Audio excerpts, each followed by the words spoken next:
The shovel hit stone with a hollow clang that echoed across the empty prairie. Thomas Brennan paused, his weathered hands gripping the wooden handle as sweat mixed with dust on his sun-beaten face. The hole was almost deep enough now, 6 feet, maybe a little more. Deep enough for what he intended. The wind whispered through the tall grass, carrying with it the scent of approaching storm clouds. Thomas had chosen this spot carefully, far from the main trail, where no travelers would stumble upon what he was about to do. His horse stood tethered nearby, ears twitching nervously, as if sensing his master's dark intention. The fever had been burning through him for 3 days now, and the cough brought up more blood each time. He'd seen enough men die slow, painful deaths to know what was coming. Better to end it on his own terms, with dignity intact, than to waste away like a sick animal. But as Thomas raised the shovel for what he believed would be his final strike against the earth, "Mister, what are you doing?" But what happened next would silence the entire prairie and change 5 young lives forever. 3 days earlier, Thomas Brennan had been just another drifter following the cattle trails north through Kansas territory. At 52, he'd lived longer than most men in his line of work, carrying nothing but his horse, his rifle, and the weight of 30 years spent moving from town to town, never staying long enough to call anywhere home. The fever had started as a whisper of weakness in his bones, nothing more than the usual aches that came with sleeping under stars and riding hard trails. But by the second day, when the coughing fits began bringing up specks of crimson, Thomas knew his time was running short. He'd watched too many men die of consumption not to recognize the signs. That morning, he'd made his choice. Better to face death as he'd lived life alone. The prairie stretched endlessly in all directions, offering the perfect place for a man to disappear without a trace. He'd been digging for nearly an hour when the children appeared like mirages emerging from the heat shimmer. 5 of them, ranging from maybe 6 to 12 years old, their clothes torn and faces hollow with hunger. The oldest, a boy with serious dark eyes, stepped forward while the others hung back like scared rabbits. "Please, mister," the boy said, his voice steady despite his obvious fear. "We ain't eaten in 2 days. Do you have any food to spare?" Thomas leaned on his shovel, studying the ragged group. 3 boys and 2 girls, all of them bearing the unmistakable marks of abandonment. Eyes that had seen too much, shoulders that carried burdens far too heavy for their years. The youngest, a girl who couldn't have been older than 6, clutched a torn doll against her chest. "Where are your folks?" Thomas asked, though he already suspected the answer. "Dead," the oldest boy replied simply. "Cholera took 'em last month. We've been walking ever since, trying to reach our aunt in Dodge City." Thomas felt something stir in his chest, an emotion he'd buried so deep he'd forgotten it existed. These children were facing the same cruel fate he'd chosen for himself, except they were fighting to live while he was preparing to surrender. But his kindness would soon summon something far greater than gratitude. The decision came without conscious thought. Thomas set down his shovel and walked to his horse, pulling jerky and hardtack from his saddlebags. The children fell upon the food with desperate gratitude, and as he watched them eat, something fundamental shifted inside the dying cowboy. "How far to Dodge City?" he asked the oldest boy. "Maybe 50 miles, came the reply through a mouthful of jerky. Thomas studied the vast expanse of prairie stretching toward the horizon.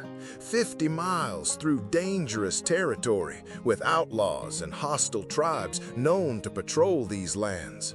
5 children alone wouldn't make it 10 miles before falling prey to the countless dangers that lurked in this unforgiven wilderness. "I'll take you there," he heard himself say, the words surprising him as much as they did the children.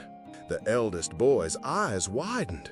"You do that for us?" "Got nothing better to do," Thomas replied gruffly, though they both knew it was far more than simple charity driving his decision. As the children gathered their meager belongings, Thomas filled in the hole he'd been digging, each shovel full of dirt, burying not just a grave, but the surrender he'd been ready to embrace. The fever still burned in his veins, and the cough still brought up blood. But something else burned brighter now, a purpose he hadn't felt in decades. They traveled slowly. On the second day, as they crested a small rise, Thomas spotted dust clouds on the horizon. His experienced eyes quickly identified the source, a cavalry patrol moving fast and heading directly toward him. And in that silence, the land itself seemed to hold its breath. The soldiers arrived like thunder across the plain, their blue uniforms stark against the brown landscape. Captain Morrison, a hard-faced man with cold gray eyes, reined in his horse directly in front of Thomas, while his men formed a semicircle around the small group. "You, Thomas Brennan?" the captain demanded, his hand resting meaningly on his sidearm. "I am. You're under arrest for kidnapping 5 children from the Millerville settlement." The accusation hit Thomas like a physical blow. Behind the captain, he could see the accusers, 3 well-dressed townspeople who had ridden out with the patrol, their faces set with righteous anger and certainty of Thomas's guilt. "That's him," declared a portly man in a fine suit. "Ezra Kowalski saw him leading those children away from town 3 days ago. We've been tracking him ever since." Thomas felt the familiar weight of judgment settling upon him, the same judgment that had followed him from town to town. The assumption that a man without roots, without family, without ties to respectable society could only be up to no good. "These children lost their parents to cholera," Thomas said calmly. "I'm taking them to their aunt in Dodge City." "Convenient story," sneered the third accuser, a woman with sharp features and bitter eyes. "What decent man travels alone with stolen children? You're nothing but a drifter and a criminal." The children pressed closer to Thomas, fear evident in their young faces.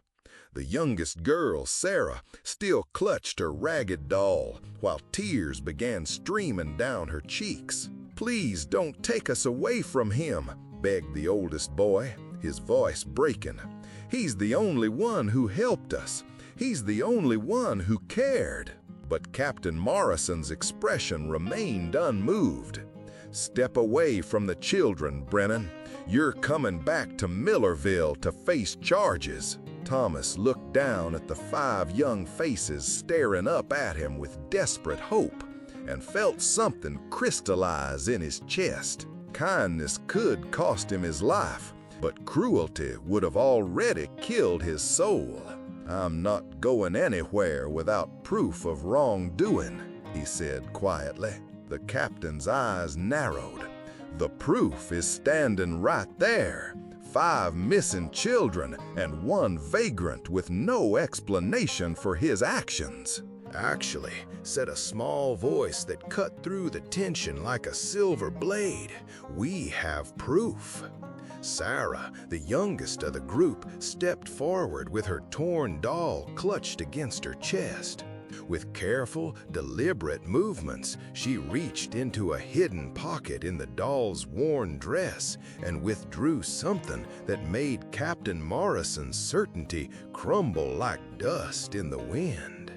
It was a photograph, faded and creased, but unmistakably clear.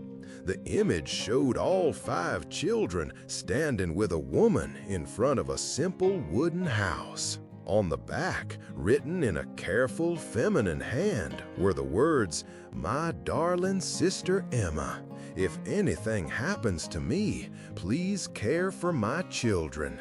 Your loving sister, Margaret, Dodge City, Kansas. Our mama gave this to us before she died. She said to show it to Aunt Emma when we found her. The photograph passed from hand to hand among the soldiers and townspeople. Very fast-paced delivery, clipped and urgent, with sharp breaths. Whispery undertone, but no dragging. Words snap out quickly, almost like bullets. Minimal intonation, dry and matter-of-fact. Quick pauses only for dramatic tension, then immediate continuation. Feels like an old cowboy telling the tale before the fire burns out. Each person studying it with growing embarrassment. The evidence was irrefutable. These were indeed orphan children seeking their only remaining family, and Thomas Brennan was exactly what he claimed to be, a good man helping those who had nowhere else to turn. Captain Morrison cleared his throat uncomfortably. This changes things considerably. It surely does, said Ezra Kowalski, the man who had first spotted Thomas with the children. His face had gone pale with shame. I saw him with the young ones and assumed the worst. I never thought to ask questions or listen to explanations. I just saw a stranger and figured. His words trailed off, but everyone understood. They had all seen a stranger and assumed the worst. The woman with sharp features stepped forward, her earlier hostility replaced with something approaching humility. Mr. Brennan, I owe you an apology. We all do. In our rush to protect these children, we nearly condemned the very man who was actually protecting them. Thomas nodded once, accepting the apology without comment. The fever still burned in his veins, and he could feel the weight of his illness pressing down upon him. But something else burned brighter now, the knowledge that he had chosen correctly, that his final act in this world would be one of mercy rather than surrender. Captain Morrison dismounted and approached Thomas with newfound respect. Mr. Brennan, I'd like to offer you and these children an escort to Dodge City. It's the least we can do after the misunderstanding. We'd be grateful for the company, Thomas replied. As the group prepared to resume their journey, Sarah tugged at Thomas's sleeve. When he knelt down to her level, she pressed the precious photograph into his weathered hands. You keep this, she whispered. Mama always said photographs capture the good moments, and this is a good moment, isn't it? Thomas looked down at the image, at 5 young faces that would soon find safety and love, at the proof of kindness rewarded rather than punished. Yes, little one, he said softly, this is a very good moment. But this was only the beginning of a bond that would defy generations and prove that sometimes the most unlikely heroes emerge from the most unexpected places. 2 days later, they reached Dodge City as the sun painted the sky in shades of gold and crimson. Aunt Emma, alerted by telegraph of their arrival, waited on the platform of the small train station, with tears streaming down her face and arms opened wide to receive her sister's children. The reunion was everything Thomas had hoped it would be. Joy mixed with sorrow, relief tempered by grief, but ultimately dominated by love triumphant over loss.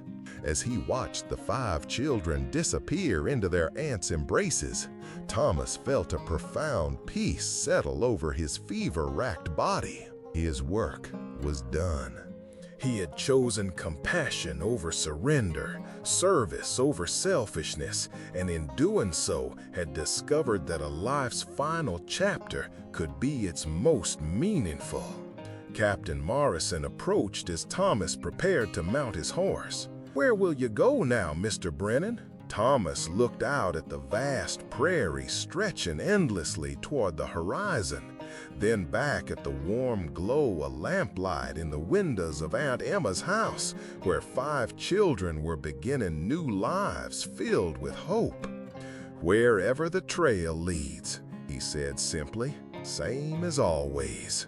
But as he rode into the gathering dusk, Thomas carried with him something he had never possessed before: the knowledge that he had mattered, that his life had counted for something more than mere survival. The fever still burned, and the cough still brought up blood, but his heart was lighter than it had been in decades. Sometimes the greatest victory is not conquering death, but choosing how to live in the face of it.